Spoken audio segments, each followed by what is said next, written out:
the audience, including myself, I did not get a sense of who is Ouattara and who is Gbagbo. Back in 2000, Mr. Gbagbo was elected president. 2 years later, Mr. Ouattara financed rebels and took part of the country, which has been divided. The United Nations, France, and America were called in for a ceasefire that would have led to transparent and democratic elections. One of the conditions for them was what? Let anybody, any Ivorian, be a candidate to those elections. Mr. Gbagbo used the Article number 48 of the Constitution to make Mr. Ouattara an exceptional candidate to the elections. That's one thing. The other thing that the government was asking for was for the rebels to disarm to guarantee a fair and democratic elections. For 8 years, the United Nations, France, and those powers have not been able to disarm the rebels. Now, this is an electoral dispute. We had a dispute like that here in the United States in 2000 between Bush and Gore. So we hear talk of war, you know, and armies and Africans fighting Africans, and we know what's happening in the Congo and what happened in Rwanda. And I just wonder why it is that this dispute has to be resolved through war. Now, Alassane Ouattara proclaims that he is won by 54% against Gbagbo's 46%. Now, that's almost a 10-point difference.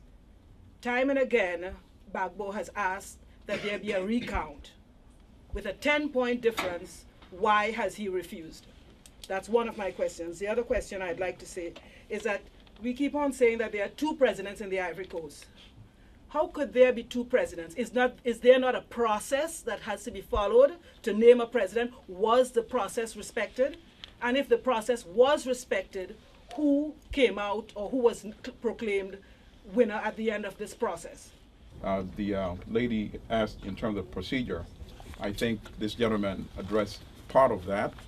And at the end of the day, both individuals had themselves sworn in as president. And that's, no, that is the fact of what happened. In terms of legitimacy of either, that's a different issue. That's a different issue. Yeah. I'm answering the question she asked, Yes. and that's what I'm sticking to. I'm from the center of the Ivory Coast, the major party that is invaded by the rebels. We have a place that we built for my mom to live with the rent. Today, the rebels are living in all these houses, and we have to move our family to the south. What the United Nations is doing about that, that's one. Two, we shouldn't even be here discussing, because I remember the last treaty that the Burkina Faso President Blaise Compaoré went to Ivory Coast to sign. The last agreement, it was about the rebel to give up the weapon before election. When I'm not with Gbagbo or Ouattara, but when Gbagbo asked them, because in the treaty, 2 months after the signing of that, the last treaty, they were supposed to give up the weapon. When he asked them to do it so before they go for election, the same United Nations, the French government, the American, all of them told him it because he doesn't want to give up his seat. That's the reason why he doesn't want to go for election. How can you control a fair election in a region where people have weapons?